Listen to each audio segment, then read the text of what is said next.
Alors, c'était un point de vue assez général, global sur la région. Nous allons maintenant avoir si je comprends bien la prochaine intervention, quelque chose de plus particulier. Monsieur Mohamed Awad va parler de l'incidence de ces troubles dans la région sur un pays particulier, la Tunisie, je crois, hein, les djihad tunisiens. Donc, Monsieur Mohamed Awad, je vous représente brièvement. Alors, vous êtes ambassadeur de paix de la FPU, président de l'ASILEC, et vous travaillez aussi pour différentes organisations. Vous avez la parole pour 20 minutes à peu près, s'il vous plaît. Merci.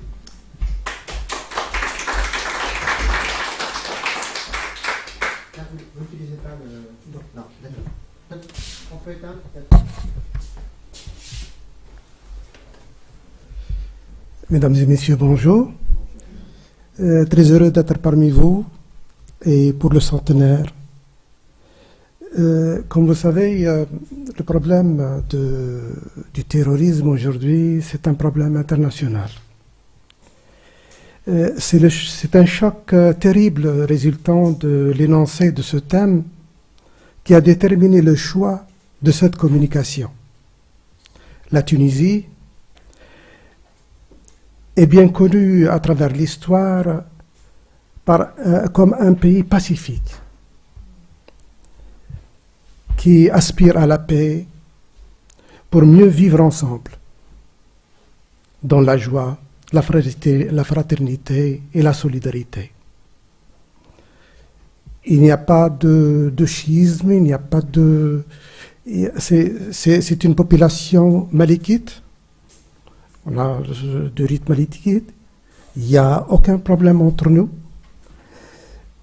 Sa politique a été déterminée par le respect unanime du non-ingérence et le bon voisinage. Ce qui lui a assuré depuis l'indépendance une place respectueuse dans le concert des nations. À l'entrée de la ville de Tunis, il y a une plaque sur laquelle une transcription très significative qui présente le souhait de la bienvenue aux arrivants. Tunis, Testanes ou Tansanesek. Tu vas entretenir de bons rapports, de convivialité, tu vas t'adapter et tu vas oublier ton passé. C'est ça ce qu'on demande, celui qui arrive à Tunis.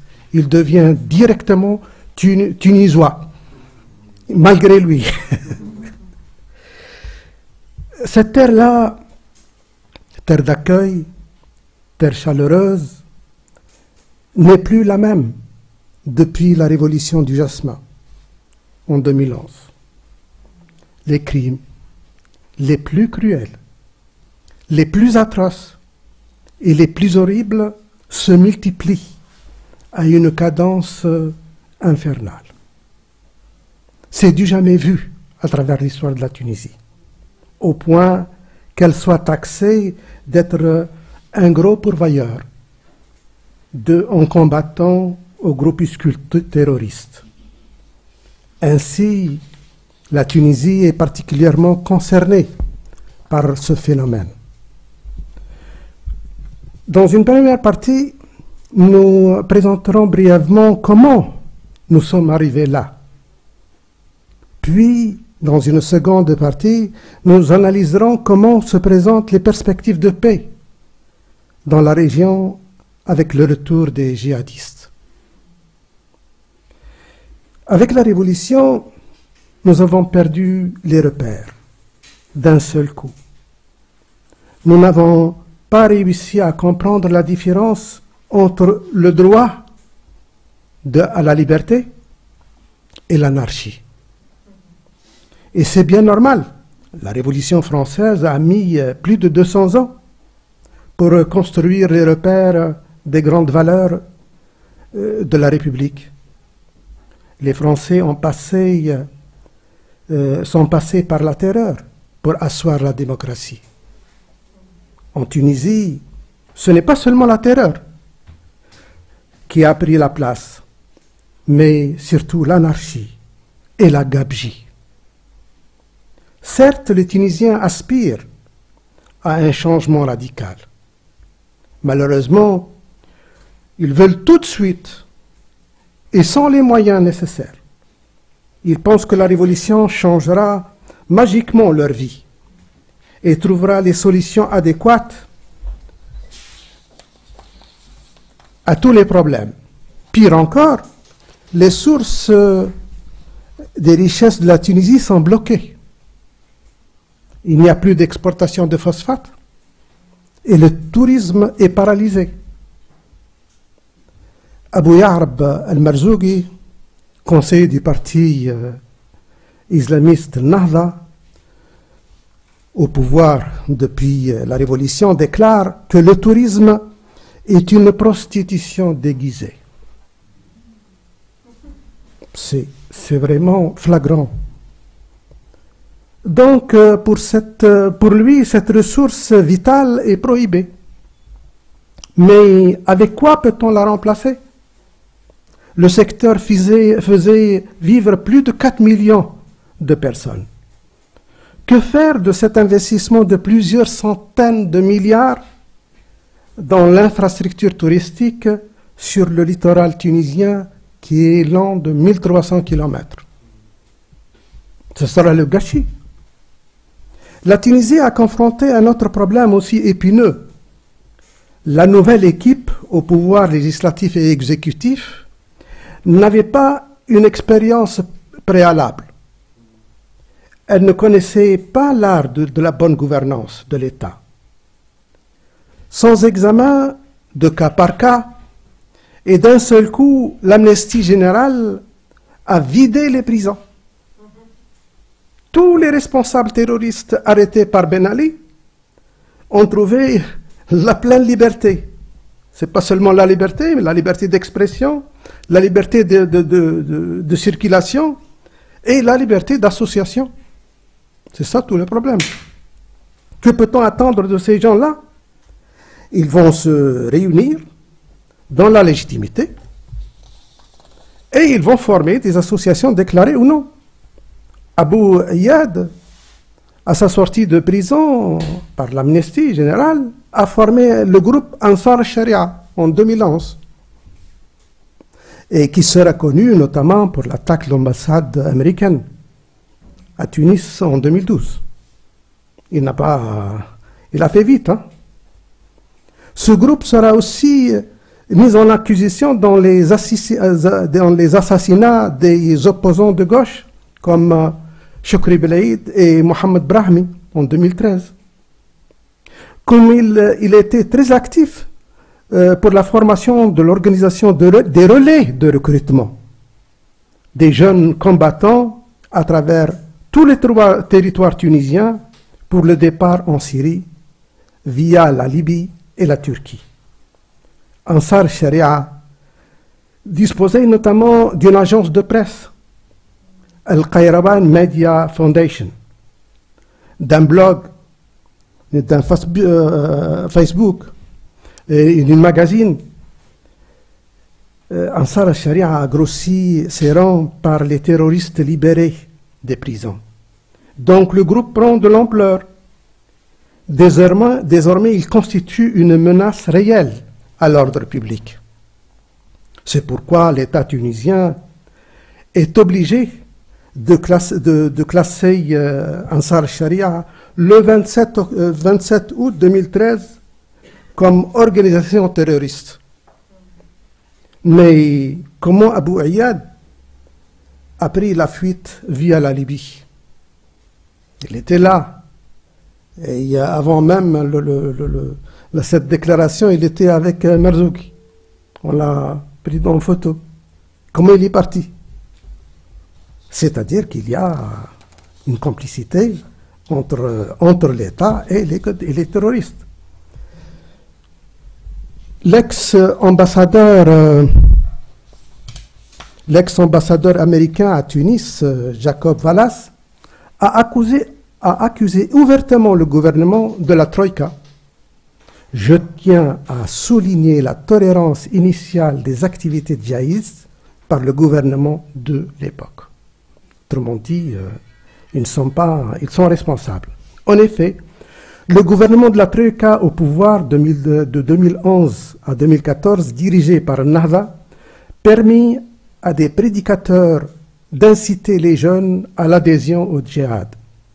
L'Égyptien Wajdi Ghounaim, en février 2012, l'Égyptien Mohamed Hassan, en février 2013, l'annonce d'un califat par Abu Bakr al-Baghdadi en 2014 a trouvé à galvaniser les jeunes pour le rejet du modèle occidental de l'État-nation.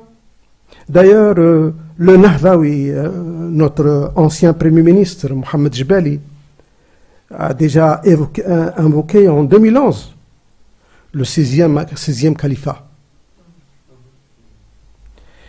Des revenants de la misère d'un exil pénible de plusieurs décennies par le miracle de la Révolution se trouvent au gouvernail d'un poste clé au gouvernement ou à l'Assemblée constituante.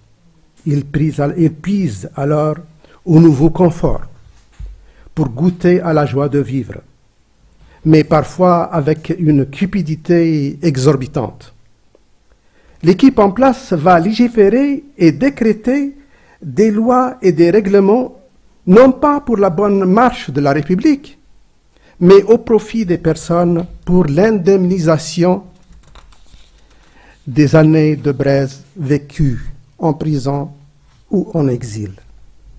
Alors un terroriste qui a passé 15 ans en prison, il sort de sa prison et il trouve une manne financière devant lui, on va lui donner un cadeau. Comme quoi pour compensation des années. Ou bien l'autre qui était à Londres ou ailleurs, il arrive en Tunisie, on va lui fournir de l'argent.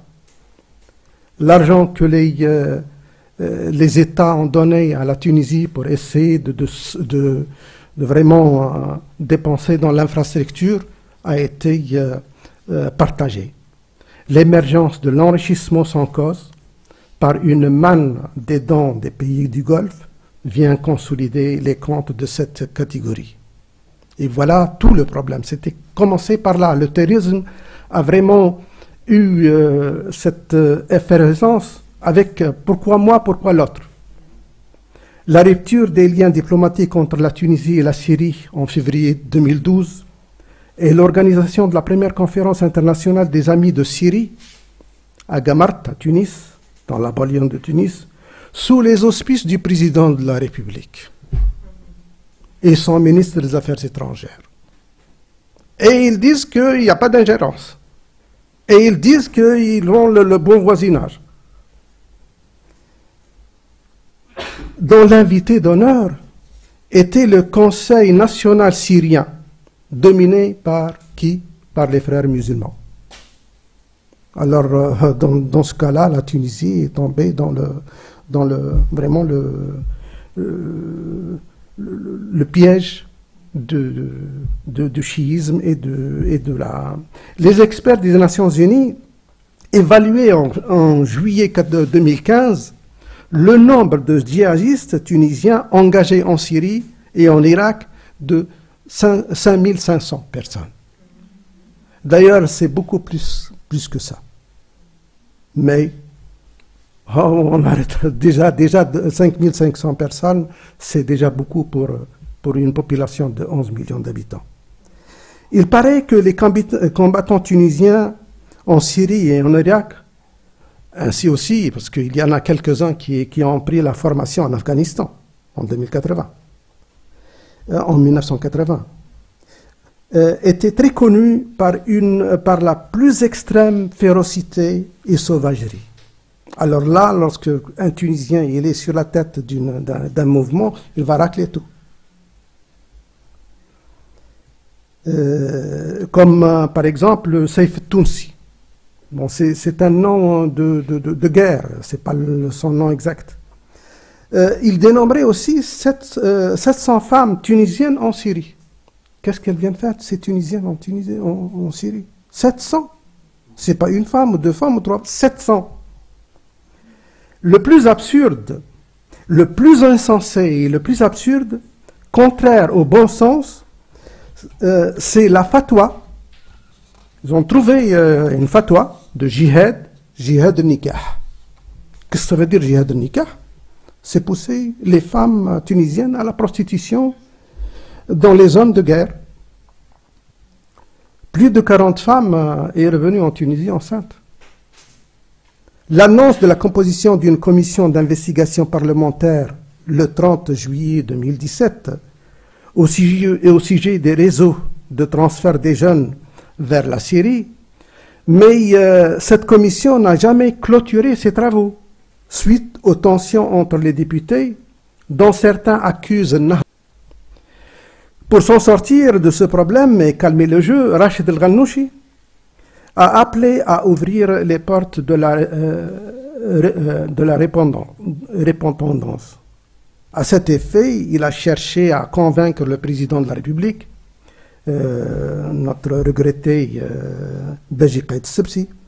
Celui-ci déclarait que nous ne les mettrons pas tous en prison, nous prendrons les mesures nécessaires pour les mettre hors d'état de nuire.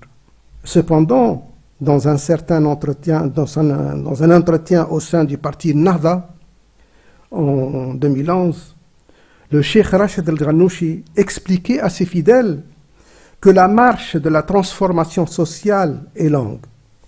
Il ne faut pas griller les étapes, car l'administration tunisienne, l'armée, la police, l'école sont entre les mains des laïcs. Pour une islamisation totale, il nous faut du temps long. Donc, il ne faut pas se presser. Il faut évoquer les jeunes. Il évoquait les jeunes qui se préparaient au combat pour partir en Syrie. Il disait alors qu'il faisait du sport. Alors quelqu'un...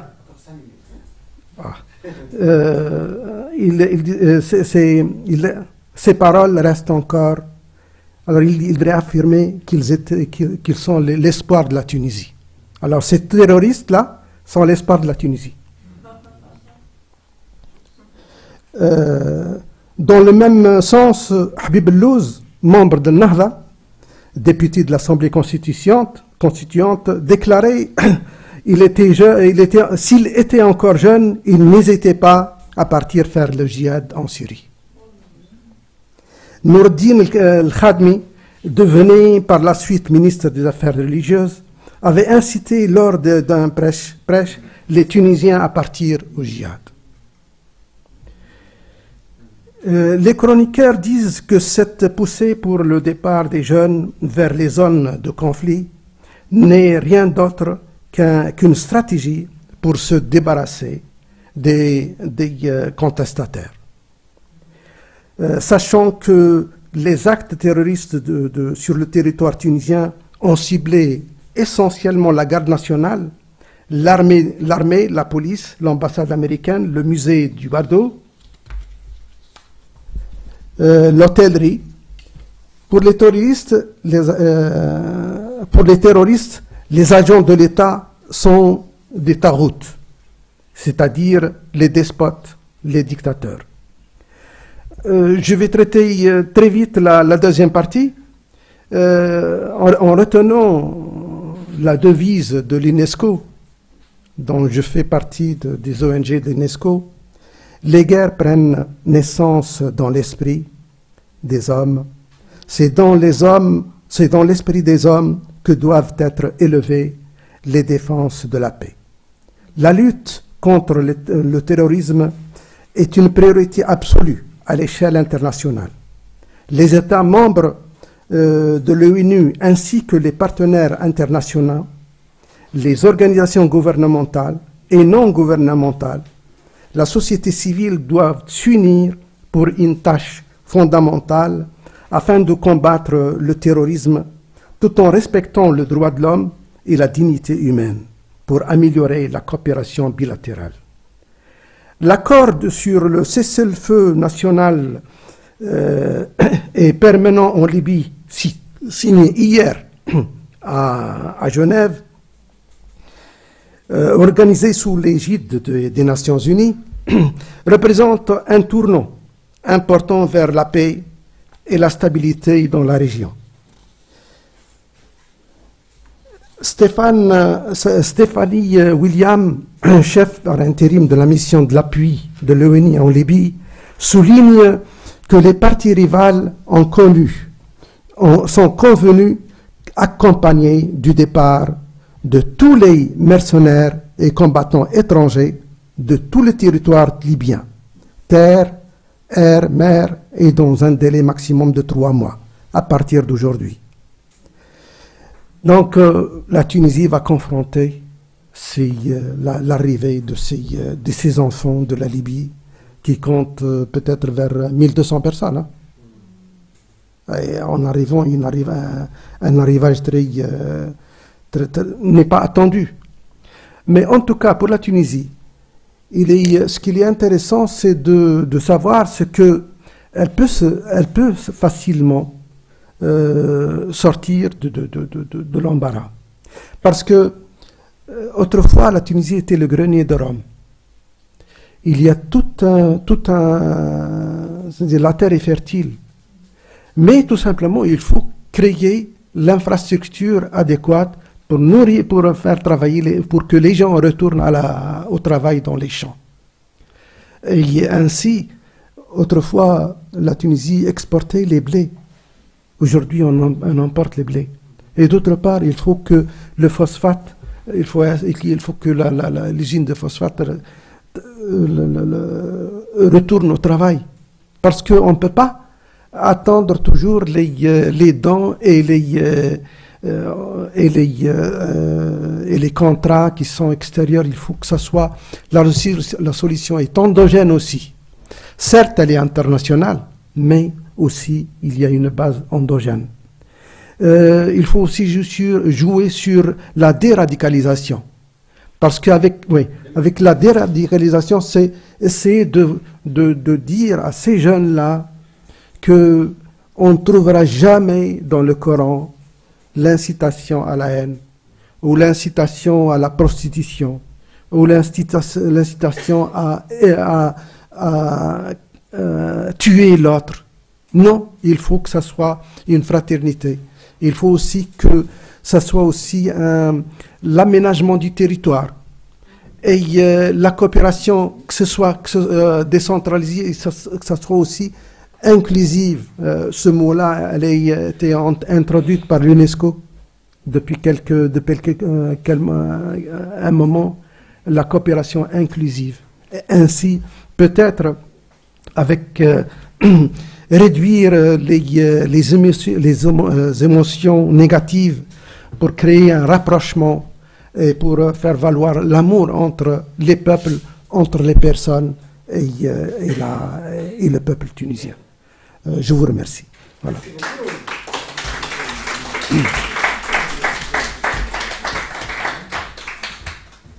J'ai eu le